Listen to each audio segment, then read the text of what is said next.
We get some changes, some pretty substantial changes at Ford as it shifts away from the EV more to a hybrid lineup.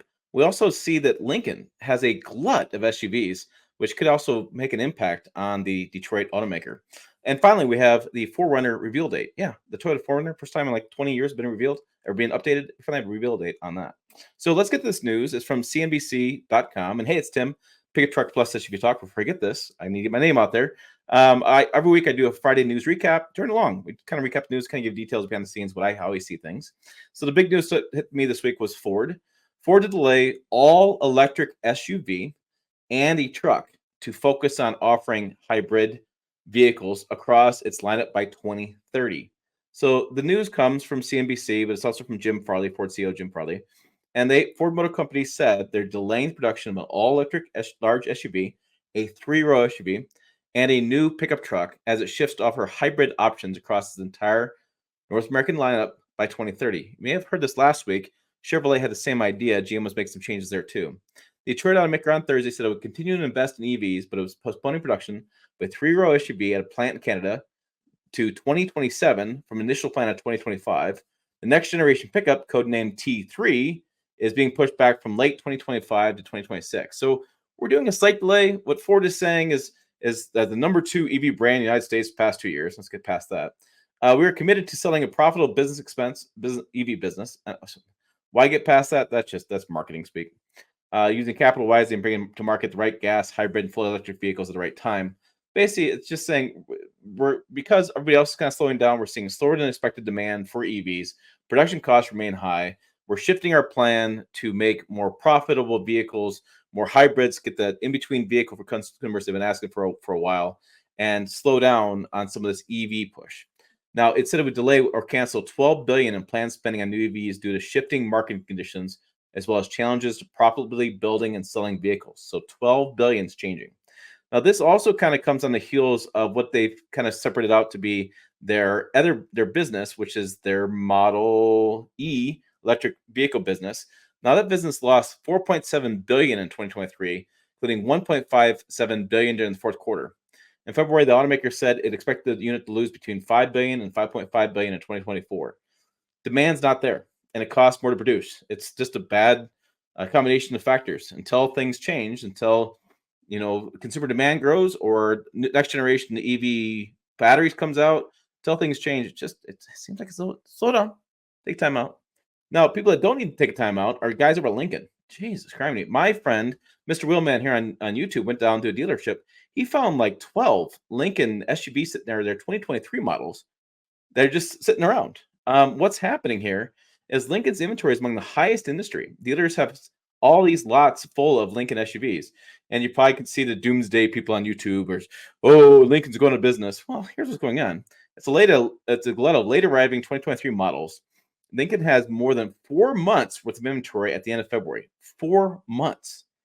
Usually we do this type of talk in like 90 days, 120 days, 4 months. About 1/3 of its unsold vehicles were from the previous model year. That's a hard thing to move.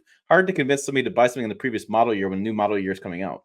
That's what dealers are concerned about, is that they have 33,000 vehicles, was nearly triple that last year. They have all these vehicles sitting around. How do we move this? How do dealers not pay all these floor plan pricing on these vehicles? And automakers like Lincoln are starting to go, hey, we're going to get rid of these things. Now, why does this happen? Officials pin the high levels of confluence of factors, a continued normalization of supply after years of shortages, right? So you're seeing this now. We're starting to see dealer lots build back up.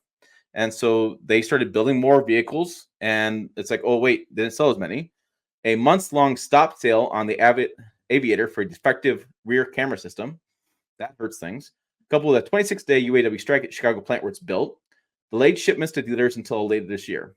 Later than expected launch for the freshened Corsair over software issues in early 2023 also played a role.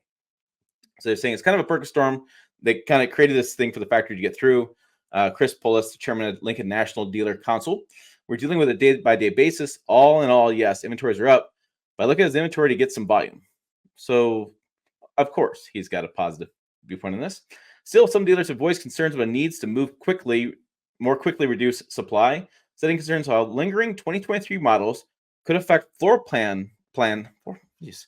Floor plan costs hurt their ability to market the newest vehicles. So if you know how the automotive market works, they get these vehicles in, they pay a percentage on them, which is a floor plan cost, and then that's what they pay Lincoln until they sell it. And then when they sell it, the person buying it pays the sales tax and tax and all that kind of stuff. Get out of the way. So this is Lincoln spent an average of $4,665 per vehicle in the first 2 months of this year on incentives. It's up 65% from the prior January, February of last year. So they're throwing money at these things, trying to get rid of them, which always happens, right? This is what happens in a time when you have lots of supply. We've seen this with trucks over the years. You have truck months, you have big incentives. So incentives are up almost 5 grand off on an Aviator, Nautilus, Navigator. Looking at from the dealer standpoint, there's interest rates of 0.9% on the 2023 Nautilus. There's 2.9% for 60 months in the 2023 Aviators. And so, if you're looking for a Lincoln vehicle, this might be the way to go. I mean, you're talking about how a huge glut of supply, incentives from the automaker to help dealers out and help dealers move this inventory out of the way for the new vehicles coming in, because dealers want new vehicles. They always want the newest, latest, greatest thing on the lot. So if you're looking again for luxury SUV, Aviators, Corsairs, Nautilus, yeah, check that out. All right, what else happening this week? So we have on pickuptruckttalk.com, we did the quarter one sales results. We talked about that. Mitsubishi pickup, we talked about that in the live stream. I have a spy photos of the next generation GMC Yukon coming out later on. It should be, I think, details coming out later on this month. You can see the big screen in there, that kind of deals. We also know the new Toyota 4Runner to be revealed April 9th. It's just basically a picture of the back end where the window comes down is what that teaser image is. It's interesting because people were making a big deal of a license plate. Stingers is going to come out in October, but it's going to be revealed actually in 4 days. Today's April 5th. So, and I'll be there unveiling, by the way. If you want more details on that, check it out over there. We have some Bronco Heritage Limited in the website as well, a Ranger Drive, and Hyundai Santa Fe as well. Now, on the YouTube channel, what happened this week on the YouTube channel? Details. Let's see. We talked about we had a live stream, which was over here. Or no, excuse me, it didn't go over there. We have the heavy duty reliability truck story. I did. New 4Runner. We had the initial teaser. I was talking about what's going to be in that 4Runner. Our best guess is basically Tacoma interior, Tacoma powertrains put into a 4Runner body style. We have, again, those spy photos of the GMC Yukon. I have details on the Toyota Tacoma Tundra plug-in hybrid EV considered. This was the truck news recap from last week. We have a debate between Jill and I on these full-size trucks that require premium fuel or recommend premium fuel, either way you want to put it. If you can afford the truck, you should be able to afford the fuel, she says.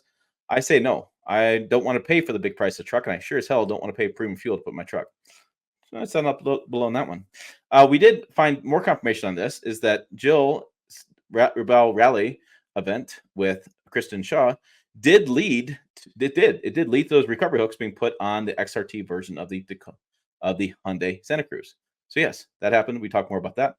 My wife drove a Kia EV9.